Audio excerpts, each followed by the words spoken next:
we had the 5, didn't we? We had the 5 songs and we were going to get them finished and recorded. And as we went to record the vocals for Y, I think it was the 5th one we recorded, you said, oh, I've done another one. I've got another song written. Yes. And we came to that recording session. We knocked off Y quite quickly, I think, because you were very confident to sing it again. Like with some of the others, we got pretty good first and second take. Didn't need to think about overdubs in any big sense. Put some backing vocals on. And then, oh, we're done. I've got this other one, she says. So this was probably the quickest one to record, wasn't it? Yes. And we did this differently than the other ones, didn't we? You're trying to remember now, aren't you? You are trying to remember how we did. Well, I remember doing that, but I don't remember what we did in the other ones. Okay, well, so what we did with the first 5 songs is you did a phone demo. Yes. You sent me the phone demo, talked a little bit about the song, and then I went away into a darkened room. Well, in fact, this room, not that darkened, I had to have the lights on in some respect.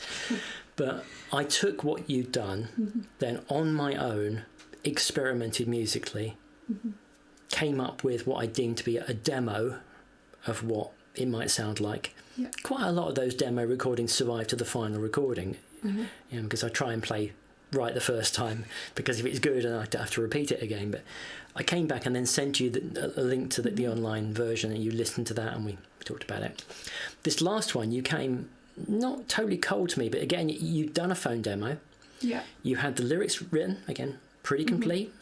When I'm songwriting, I like to critique myself. I like to mash it around, and I guess you probably do the same, but you came with something that was pretty well formed, and I couldn't throw any rocks at it to go, that doesn't make sense, or so hey, that's really great.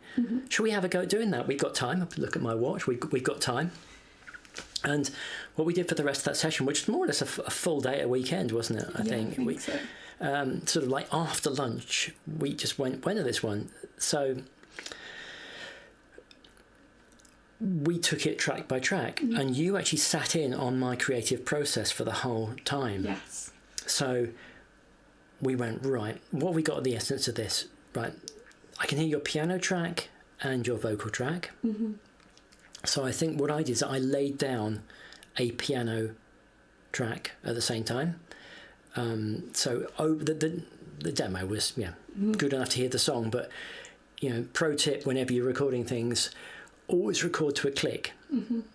Every single professional recording out there will record to a click. It helps everybody stay in time, and it sounds that much more polished. So I recorded pretty much the same piano track that you played to a click track. Then you sang what we might deem a guide vocal back over that. Yeah. So we almost like recreated the phone demo, but in higher quality, using the higher quality mics and putting it into the computer at this end.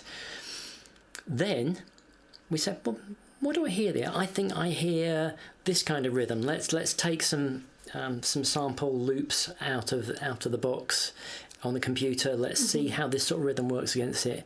How does this sound? I think I used MIDI loops that dropped into a virtual drum that I could then tweak and amend a little bit. Then I thought, well, I can hear a bass part over some of that go along with the keyboard part, so I played a bass part. Then it might have been guitars or other keys and synthesizers. So it was basically, how about this? And you went, no, or yes, or yes. Yeah. And so part of my creative process normally is for me to listen to it and go, do I like that? I really enjoyed the process of saying, I'm just going to try this thing and look at your reaction with your song. Do you like how that works?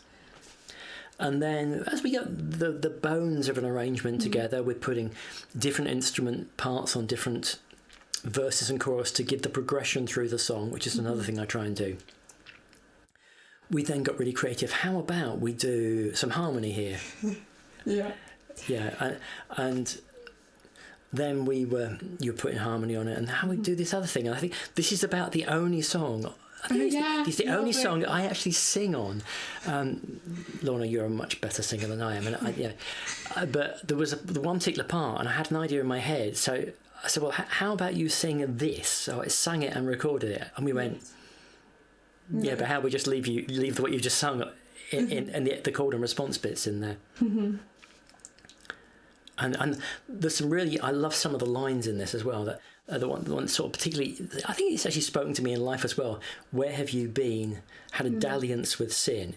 I think that's a word you don't hear very often in modern English, but a dalliance, it's like, you're a Christian, you kind of know that what's right and what's wrong, and yet still sometimes we have a dalliance with something that's just not right. And that for me at times has spoken to me and go, no, I'm not going to have a dalliance with that. And it's something that's got into my soul, as well as the catchy tune. Yes. But the creative process of you either liking or not liking it, and I think probably from beginning to end we were about 4 hours. Yeah, it was very quick. I think it was lunchtime till late afternoon. We got the song put together, and pretty much as you hear it on the recording, although I think I did a few overdubs and a few tweaks and a bit of editing, and then of course you come with the fabulous, get it right at the source, get the song sounding good before you mix, and you've got the whole essence of mixing and making it balanced and bringing out the nuance of the vocal, hiding the muddiness in the guitars and the bass and all those other things that you're looking at me blankly now that form part of putting things together. But it's been a lot of fun to do that. And it was very eye-opening to me what the other creative process was. For me, it unlocked a creativity that wouldn't have been there. I might have been able to apply some of the technical playing and production skills, but having your songs to weave those skills onto made me do things differently than you would normally. Yeah, and certainly if anybody has heard any of my other stuff, my other stuff is not quite as electronic, not quite as... I don't know how to describe it. You have to listen to the EP to tell us what sort of genre of music you think it's in, who it sounds like. I struggle to define this. Yeah. I'm really it's not quite sure. New and exciting. Yeah, and you don't want to say I'm unique and nobody sounds like me and we sound brilliant. There'll be someone. There'll be plenty of people out there. There are something like 60,000 to 100,000 songs uploaded to Spotify every single day.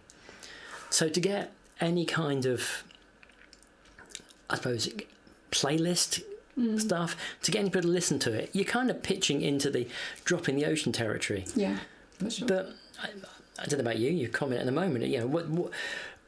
Why are you doing this? Why are you writing songs? I think we're writing it to express a creative heart and to communicate something. Yes. Yeah.